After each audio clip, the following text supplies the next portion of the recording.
What's up, everybody? Welcome to Bananas Unpeeled. Just cleaning off the desk here. If you were watching on YouTube or the Facebook, as I call it, you're seeing us live. If you're listening on the podcast, we thank you for doing that. Shout out to all of our 8 friends in Idaho listening as usual. Yes. Always proud of the people in Idaho, all 8 of you who listen to this show on iTunes.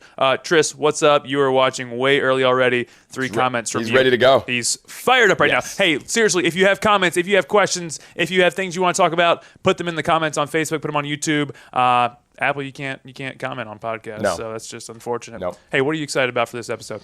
I'm excited to talk about this craziness of this last week. I don't think we've ever had a rain situation like we had this last week, and it was a wild one, and I'm excited to talk about it and bring on a guest from the media, first time seeing the show that we call The Bananas, to talk about their experiences as well. Yeah, so if you are not familiar with South Georgia, you do not understand that it rains every single day at like 2 o'clock in the afternoon. We have been downpoured on this year. And the thing that people, probably don't realize is that we are juggling a zillion different things to try to figure out, should the game be played? Should the team come? Should they go on the field? Do we open the gates? How much food do we cook? Do we start entertaining people? Do we have a script for the game? Do we have a backup script for the rain delay? Chaos the entire time. Yes. Because, as you always say, this doesn't come from you. No, this doesn't come from me, but I do say But it a lot. steal the quote. You would steal the quote. Because I guess I steal a lot of quotes, yes. The show must go on. The show must always go on. Why do you say that?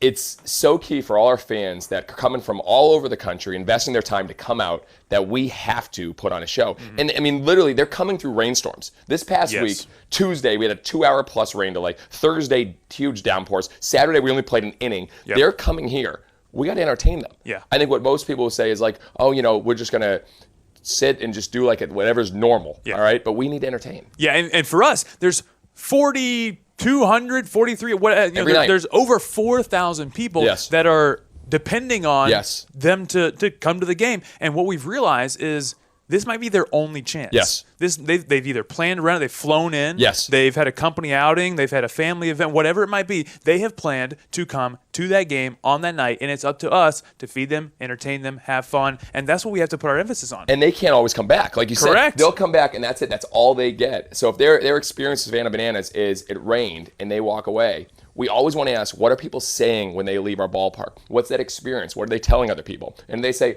oh, it got rained out, it was a bummer. But we're not hearing that. No. And what's been amazing, we've been hearing people saying, this past week, it's the best rain delay in sports. That's the most fun I've ever had a game. And we didn't even throw a pitch. Yes. And they're saying these comments, and it means the world to me. And I think for us, our staff knows as soon as the rain comes, we go into full gear. It is showtime. Yeah. And it's unbelievable what happens. And I think there's a lot of improvisation, a lot of things that people don't know behind the scenes. We're not always mentally prepared for it, but we just make it happen. No, I'll never forget this past week when I saw Patrick, who's on our staff, walking in the office, completely drenched, said he had walked a fan to the church, which is 3/4 of a mile away, and had walked them to their car with an umbrella. I guess he gave the umbrella to them, and he just walked beside them the entire time, getting poured on. But that's what he was doing for the fans. But for Patrick, that was also a combination of sweat. He was also sweating just a combination the entire of sweat time. and right. But I think that's what goes into it. So before you're our guest, let's maybe talk a little bit about the behind the scenes of the show and a few really cool moments that maybe people didn't see. So we're so lucky to have the players just get involved. And the players, it's like, all right, it's raining out. What are we going to do now? Yep. And so the players, they're also walking fans with their umbrellas. Right. They're also jumping in the crowd. They're singing. They're getting involved. And this past Tuesday, rain delay against Gastonia, the former team, who's got an amazing manager, Cheeto or Charles Bradley, and he comes over, hey, whatever you guys need. And he goes, you guys, I know you're big into dancing. You want to do a dance-off? And all of a sudden I look at our players, and they're just nodding, let's do it. And what was so cool, in the middle of the rain delay, the Gastonia Grizzly guy came out, started dancing. Then Bill Leroy comes out there, starts literally doing the worm on the field. And a really cool moment, one of our players grabbed a kid in the crowd. Yes. A 5-year-old kid who was dancing is like, this kid's the real deal, and brings him out on the field in front of the whole crowd. And the kid goes like, boom, his name's Riley. He's like, bring it like this. And he starts literally talking trash to the Grizzlies, this 2-foot tall 5-year-old. Right. And the crowd went nuts. That wasn't planned. it became all about improv. But we know that we have to put on a show. So Right. when you get the players involved, it's amazing. And, we're so fortunate. We have the band going. We're throwing bananas in the crowd. We're doing Name That Tune. Right. On Saturday, we had a sing-off between the whole stadium. It doesn't stop. And I think you saw me at the end of the game, worn out, man, because it's just, you have to keep them entertained. Because what's the worst thing in the world? Sitting there just watching. Oh, it's terrible. It's boring. You sit there watching the rain. Like, you could what are the worst things in life? Wow, I didn't know we were going there. I'm going to go there. Watching rain for hours, all right? It's not the worst in the world. But what I'm saying is we need to make it fun. And so that's what we try to do. And we're lucky the band, the performers, the players. Maceo, our new breakdancing first base coach, has become a hit. He's dancing. So that's what we do. We'll get into the review of the week later, but this was something that was posted on the Savannah Bananas members page. It was Jennifer May said, "Hey, Bananas fans, when it looks like the game is going to be rained out, always go." She's got a picture of Ricardo half naked doing his hair toss. Yes, even if the game rains out, still a phenomenal time. The players dress down and go on the slip and slide, on the tarp, on the field. The banana band plays, the crowd sings, the concessions are open. It's fabulous fun. And you get to keep your tickets and come back again. Yeah, then you get to come back again. We did bust out the banana boat, too, for the first time Saturday night, which was a lot of fun. I didn't see it, but I saw some pictures of it. Banana boat, the new banana boat came in, and the players were on it, sliding across the tarp. Again, just trying to come up with new ideas. So, I think for us, the thing we are trying to tell the fans is we are committed to putting on this show for you. Come rain, shine, hell or high water, we are putting on a show for people, and it's because of that commitment that we want people to come to the game. If it is raining, pouring, lightning, whatever, we are going to take care of you, and we're going to put on a show for you. And let's be clear, we make a lot of mistakes during this. 100%. That people don't see. It's like theater. Inside, things are wrong. There's no right decision. Yeah, every time when we do Banana in the Pants, I usually throw it and it hits another fan that's unsuspecting, or it hits the giant big fan that's flying, and then the banana gets split and banana flows and hits everybody. So things go wrong, but it's part of the show. So show up and be a part of it. I've got a comment here from Nikki. Says, "My parents flew in from Massachusetts on Saturday, picked them up at Savannah Airport at 5:30, went straight to the game, only saw 2 bananas at bat before the game was over, but they still had a great time. So it was an awesome experience. They understood why people are so obsessed with the bananas. Luckily, I still have tickets to a couple more games, and I can experience a real show." That's very nice. You guys are awesome. That's really Thank nice. you, Nikki, we're learning. We're sharing trying that. new things. If fans have ideas on things we can do during rain delays, it's a good point. One fan reached out to me and said, "Hey, you guys always do your salute to the military, and we do it during the game, and we should have done it during a rain delay. There's other things that we can do to do recognition." Really cool moment. Lynn Moses was here. Yes. Lynn Moses, for everyone who doesn't know, she was the woman, the only person in the world that suggested we name the team Bananas. And she was there in the game on Saturday night, and we went up to her and recognized her and said she was the only person who came up with it, and for believing in it and giving it a shot, and the entire stadium gave her a standing ovation for naming the team the Bananas. And just a really cool moment. And that happens during a rain delay. She's a hero. She is a hero. She's my hero. She wasn't a hero at first. No, I'll not tell at you. all. She and I, we weren't liked by many people, but now she's a hero. So that's what's been happening this week. Bananas fans, that's what's been happening this week. If you're unfamiliar with, if you haven't come to a game yet, hopefully you come to a game that's not going to be rained out. But you've got to know that we are going to put on a show for people every single night, whether it rains or whether it doesn't, and I think that's what's important about us. All right, so I want to get into the review of the week. This is outstanding review here. This comes from Twitter. It comes from @Sterny_, who quoted the tweet that we sent out with the Old Town Road video. Yes. And said, "Painful." Well said. Painful. Well said. What a great review. Yes. I mean, I don't know how you can even top that type of review. Yes. Again, for all our reviews, we read the ones that aren't the most positive in the world. But we are encouraged by them. Yes, they do. They lift us up. So, @Sterny, thank you for providing us with that outstanding review. If you have reviews that you want to specifically get to Jesse, you can text him any hour of the evening. 781-424-2499 is his number. You can text him, call him. If you're at the game and you want to see him, you can also text him during that time, and he will always respond to you because he's such a good person. You're the worst. If you want to come see me on Tuesdays from 8 o'clock to 9 o'clock, which nobody has, you can still come see me. Yes. Let's talk to let's talk to Connor. We're going to bring him on here in a second. Let's give his backstory. Connor is a legend at WSAV across the street. Yes. He's only been here for like 10 months, but he's already a legend. Yes. Connor, his most interesting thing is that he actually has seen Bananas games as a fan and as a media member. So on the sports side, he's seen coverage from the sports side, but then he's also seen the game as a fan, which is just like something that a lot of media people probably don't get to do, and that's what we're going to talk about today. So Connor, come on Bring up, on down. come on over, come Everyone's on cheering around. here. Everyone's cheering. You were actually just coming for yourself too, which I loved. The crowd's going wild. Our studio You audience. gotta boost yourself up. Connor DelPrete, who already tweeted at us, said he's peeling back the curtain. Yes. Okay.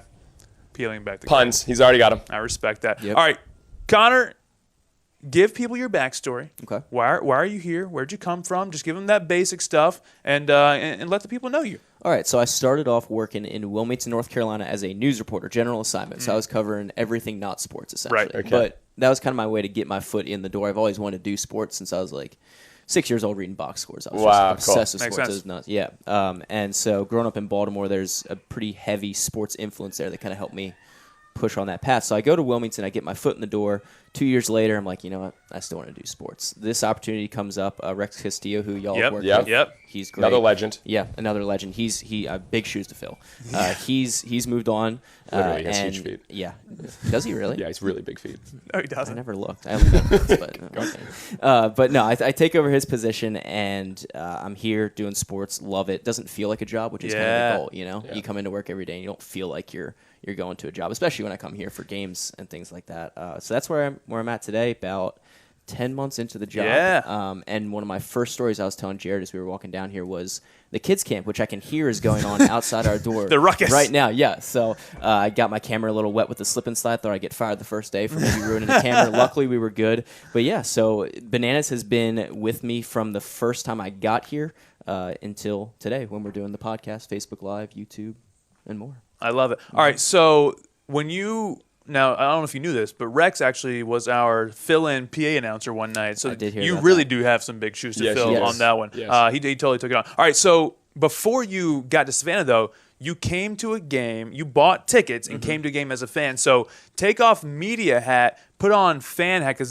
there's tons of fans watching. What was your first fan experience with the Bananas? Sensory overload, but the best kind. No, see, I want to know the things that went wrong. I'm intrigued. What were the things? I honestly can't remember things that went wrong because at that a point water hose. that was probably my first time in Savannah not on a job interview. What did I'd you never been to expect Savannah coming before. in? Did you hear about the team Yes, beforehand, or were you yeah. like, I'm just going to a college summer league baseball game? Well, I come down for an interview, and the first thing Greg Talbot, my boss, says is you have to go to a Bananas game. And then anyone I talk to that has been to Savannah in the past 2 or 3 years leading up to this said, you got to check out the Bananas. Just so happens that they're right across the street from the station. But so I come down about a month before I actually start the job, bring 2 of my friends, and we get into a game the day before the 4th of July, I think, was what it was. And my first experience was the Banana Cerveza, the banana beer. Okay. First thing I went for.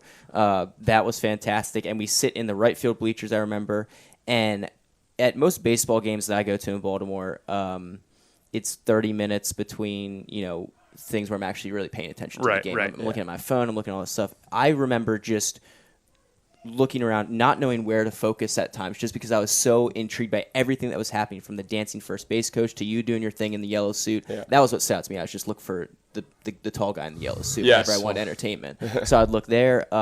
It was sensory overload for sure. It took some getting used to right away because it is just so different than anywhere you've ever been before. You kind of have to adjust to actually paying attention for an entire 3-hour stretch. So you sound like you were probably worn out by the end of the night. I was really tired. I slept like a baby that night. I think the Bananas beers probably helped with that too. Yeah, it was a combination. What'd you have? No, I was just fascinated. So that What are you saying? What went wrong? Oh, well, I'm always intrigued, from a fan perspective, someone like it's a lot. And I always loved it. It was just like, hey, was this a little bit too much here? Or was it something like that didn't make sense? I don't think so, because it would feel like too much if it felt forced and felt extremely scripted. Yes. And I feel like, and we talked a couple days ago about how it is a show and there is a format to it. Yes. But you just mentioned that there is ad-libbing to it. You have to adjust to what the little We have kids do. audibles every night. You can't predict kids. Yeah. You can't predict kids that are gonna say something crazy on the mic or do something crazy on the field. So it would have felt too much if it was scripted and kind of forced down your throat. But it didn't feel like that at all. It felt organic and it felt natural, and I think that's what stood out to me was that, and the players too. The fact that y'all are able to get these players that don't feel like it's a job for them to do these extra things, that they embrace it, And Billy, the catcher Billy, is one of the main guys. So Bill Leroy, yes. Bill Leroy. He's got his own show now too. I think what makes it feel like it's not forced is that the fans respond. Yeah. If the fans aren't responding and everyone's just sitting there dead in the water, it's like, man, you're just getting crickets the entire night. But we've had this ability to make the have the fans stand up. They're cheering, they're yelling, and then the game starts happening and the players are involved, and it's like these fans are just consuming all of this because it is organic, like you mentioned. The 250-pound ex-Army guy that is singing "I Want to Dance with Somebody." I mean, stuff like that. Is like, if you can get a guy to do that and do that around other people in public, I mean, that's an accomplishment in and of itself. Yeah, we love getting people singing. That's fun. Yeah. I want to talk. So you come in here, now you're doing the media, and I think what our fans are interested in is like these stories. They want stories. And we talked about this the first night. It was like, what stories are we telling? The people behind the scenes. And, I'd love to know, now you're covering us pretty regularly. You did the first walk around the bases with Tyler. You've done some cool things. What stories are you interested in telling, and what, like, from your media lens, what have you enjoyed so far? So far, what I've enjoyed is, one, the access that y'all are able to provide to us as the media has really made my job a lot easier because it's so easy sometimes the coaches or players will be a little bit closed off to you and you don't get the best story out of it. But I've found that every time I've worked with y'all, the players give open, honest sound, and they're just themselves, which makes a story a lot better, makes my job a lot easier.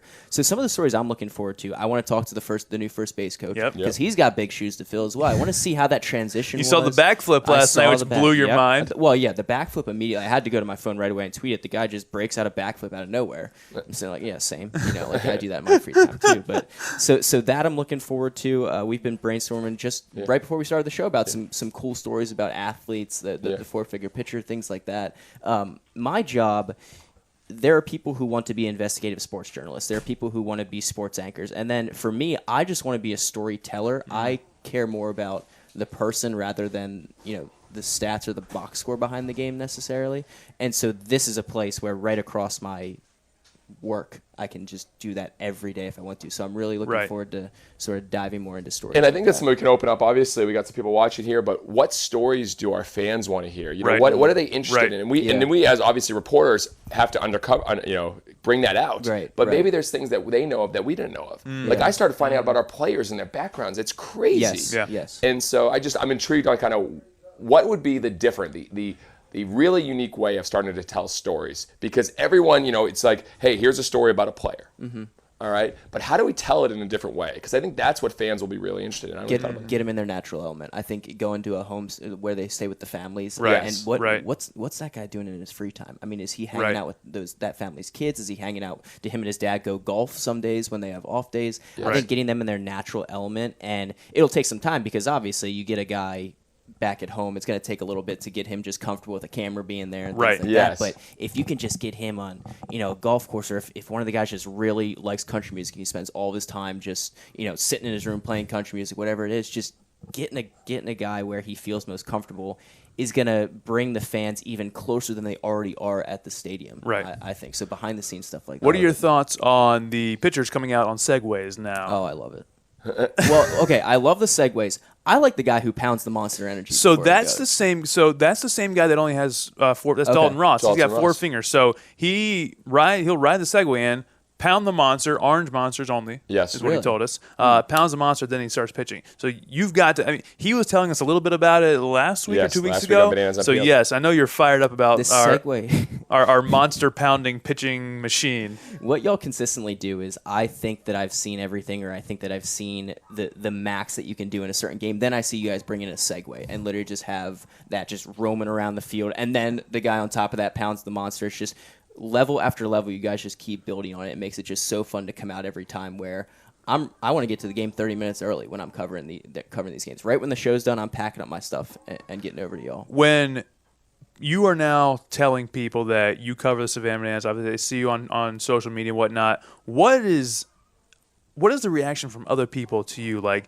do they really believe that it's legit, or do you get people saying it's a sideshow? Like, what are other people saying back to you about it? I think it's certainly a mix of both. People, no lie, people definitely think that sometimes it can be a circus, and how do they get actual baseball reps. See, this is the stuff I love. This is like the negative review. So there is the criticism. Oh, yeah, there's criticism of it, but I think it comes from people that either haven't been to a game or have been to one and seen that and maybe not paid attention to the fact that these guys are getting drafted into the MLB. Yeah. They're 10 players drafted 10 this past players. year. Yeah. Brett Wisely, a guy I just interviewed a couple days ago. He's, doing big things. And so I think people start off saying, well, with all this sideshow getting players up into the stands, how are they actually focusing on baseball?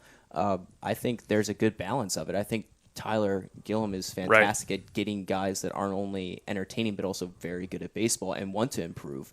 And when it comes down to it, that moment when the pitcher winds up, it's baseball. They're getting reps in. Flip the switch. And if anything, it just helps players be able to mentally be prepared for whatever in a game. If they're going up into the stands and also focusing on baseball, that can only help their mental, fortitude. Well, it's our impression that and Jesse said this a lot, by the guys having more fun and us giving them this atmosphere that they can just let loose, let their character flow, let their personality show out, bat flips and celebrations and all that we believe that they are going to have more fun and play at a higher level. Don't you think that if you're a pitcher and the donut batter comes up and you don't think that'll feel better striking him out than striking a guy out in front of... The crowd's going crazy. It's putting different pressure on the guys, which is exciting. That adds to the suspense and adds to the excitement. Yeah. I'm just so intrigued getting to know you, the opportunity to tell stories, look at the show in a different way, and get to know the people behind the show. Mm-hmm. Yep. Because there's so much that goes on, and I think fans should know what's going on behind the show because no matter what, the show is going to happen. Yep. But who are the people that are putting on the show? How are they doing it? And seeing the players so involved, it's special. We got a special group. Seeing Armacio involved, seeing everyone. It's wild, and I'm really excited to see from a media perspective where that takes it to the next level because that's what you guys do. You're storytellers. You tell it, and I think you seeing it from a fan. And now seeing it from the media really puts it in full perspective. Yep. So what's next for you? What's the next story coming up that you think people are going to be fired up about? Great point. Tonight on WSAV. Yes. Yes, we have. So I think scenes. Mark is watching right now. Yeah, he's watching. All right, Mark. Well, I am Shark. After I get off this show, Mark the Shark, the PA announcer for y'all. I am doing a story on him. He obviously kills it for y'all, does a great job, gets fired up. Watching him announce players is electric. I've never been more ready to run through a brick wall watching a PA announcer than when Mark does his thing. But he, in his free time, he loves watching Wheel of Fortune with the family. Yep. They're Wheel of Fortune nuts, apparently. And he got the chance to go out to L.A. and be a Wheel of Fortune contestant. And so he did I don't want to ruin the whole story. He did decently well. And so I got behind the scenes with him as he was preparing for one of y'all's games and talked to him about what the experience was like and also how working as a Bananas PA announcer gets him ready, to be under the bright lights of a Wheel of Fortune set with Pat Sajak. Right. That was our plan. We want to get as many people ready for Wheel of Fortune. It's very similar. It's just a full, path from Bananas to Wheel of Fortune. And I'm sure you'll talk about this tonight, but I don't know if people realize that Shark walks in the door at probably 3:30-ish. Yep. He's been talking with you guys the night before, the day before. Yep. He's getting lineups. He's getting scripts. He's getting music. I mean, he's got 2 screens with, 7 different tabs of, music and one-offs and walk-ups and player, joke, crazy preparation for the game. And it's a one-man show. You took the first line of my story right there. Literally the first line of my story is it's 4 in the afternoon and Mark is already there. So it's crazy. You could whenever you want to fill in for me, I'm feeling a little under the weather, just go for it. But yeah, it's nuts to see how much time he puts into it, and also he always has a smile on his face too. I like to sometimes turn the camera off and just be a fly on the wall for a little bit and just watch people before I start shooting them and shooting camera wise. Right. And the smile on his face as he sees just certain guys walking around the field that he knows and talks to, and watching him with the tug of war. That was the day that I did some of the behind the scenes shooting. Him watching that, he's a little kid again. It's so cool to see that. So that when we brought in the assistant coach? Yeah, the fake assistant coach. Yeah, I just shared seen him around the dugout. Quick story. If you missed this, we had a tug of war. Roster. Tug of war, making bacon versus the Bananas, and we had both head coaches. We allowed them to bring one assistant coach on, and we found a rigged assistant coach, Alex, who maybe is 300 pounds, pure muscle, one of the strongest guys I've ever seen. Put him full uniform. And then we brought him out, and Shark, I'm sure, was just laughing because he didn't even know about that. No. He had no idea we were doing that. And a lot of times, again, just putting it on, making the show go on. It was pretty impressive. That's all. Hey, I think the coolest thing that I've seen that really gets Shark fired up, and this is for the fans because he feeds off the fans so much when he's, like he'll turn the mic off and come on people, come on, like, come on guys, and like he feels that fan energy, and on the rainouts and when the nights when things are going kind of crazy, it's chaos up there, but he knows his job is to get the fans. It's like that guy in Korea in the Korean baseball league, the cheermaster who said, "My job is to motivate the fans so that the fans motivate the players." And so that we win. And I swear to you, I feel like Shark has that same mindset. He feels like if he doesn't bring the energy, fans won't bring the energy, and we might not win the game. He's organic too. I've noticed that, when I'm just sitting there either watching the game as a fan or when I'm shooting the game for highlights and the sports story, he's not just going off a script. He's starting with something, and then if the fans don't respond the way he wants, or if someone says something, he responds with an actually just ad-libbed line that I think makes him stand out too, because some PA announcers, you announce the name, position, that's it, and then the "Let's Go Bananas," and boom, you're done. Or whatever that sports team's version of "Let's Go Bananas" is. Right. He's interacting with the crowd, and I think that makes it cool too. The voice from the clouds actually interacting with the people. Voice from above. If you had to change one thing about baseball, what would you change? Allow bat flips. I have so many, but allow. No, sorry, just finish. All right, keep going. Yeah, allow bat flips. Did you see the Max Muncy, Madison Bumgarner thing yesterday? I did see that. Dodgers guy flips a bat. Madison Bumgarner gets mad at him because Madison Bumgarner let up a 800-foot home run. Get rid of these unwritten rules. Well, make it fun. There's a reason that they're unwritten rules. They weren't important enough to write them down. Write them down. Right, so stop following them. Stop following these terrible rules. Make it fun. Did you see the quote? I guess what Max Muncy told Madison Bumgarner. He said, "If you want me to start, if you want me to stop watching where the ball went, you need to go pick it up out of the ocean." It's like literally the ball landed in the ocean. Yeah.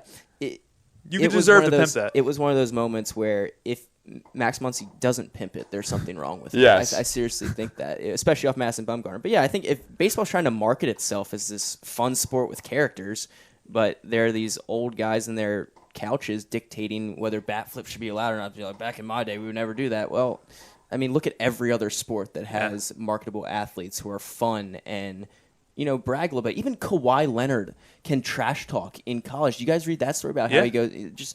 Even if a guy like Kawhi Leonard can somehow make himself somewhat marketable by a story coming out of him trash talking in college, then baseball should be allowed to have a little fun. Well, you're preaching, and that's one of our goals. We want to have our players having more fun. And literally, when we think about the rest of the season, we've challenged the guys. And this is a little behind the scenes. I've challenged the Bill Leroys, the Jake Sullivans, some of the guys that have been here. How do we take it to the next level? Right. Have bigger celebrations. Mm-hmm. When we score a home run, what are we doing? When we score a run, what are we doing? When we steal second, what are we doing? And so I think that's going to be from you right now. You should see a lot more of that, and these guys are going to take it up another level. And some of these unwritten rules are going to be broken, and we might upset some people, but you know what? It's supposed to be fun. Underrated part of baseball is the celebrations after someone steals. Celebrations are the best, and we need more of it. And you shouldn't penalize someone for celebrating. They're celebrating themselves. They're not celebrating, oh, we beat you. They're celebrating themselves. Yeah. So we talk about that from a story standpoint, media covering that. Let's see that. The crazy celebrations of the Bananas. Right. Now, we have to deliver that for you to cover that. That could be fun. And like you mentioned, it has to be organic. Yes. It cannot be forced. It cannot be like, what is this guy doing? And it's best when the fans get to respond. So that's what we're trying to figure out with the guys. Like, what is just your natural, celebratory thing that you would just totally go off the wall to do? But it starts from the top. Give permission for the guys to have fun. Yeah, give permission to have fun. And that's what we're doing from the top. Have fun as much as you want. And if there's issues on the field, we'll take care of them later. But have fun. Yeah. Jesse's volunteered to get out there. I'll get out there. I'm ready. Take a ball off the elbow. Take a ball off the elbow. I think that's all we need to cover. That's all we got. It's a pleasure having you, man. Thanks for hanging out with us. Yeah, like he mentioned, if you want to see the story on Shark, I think the episode already aired on Wheel of Fortune. But if you want to see the back story on Shark, check it out tonight. Hey, thanks for watching. Yep. We'll see you guys this week. Got 3 games this week: Tuesday, Wednesday, Friday. It's all bananas. That's it. Cool. Thanks, guys.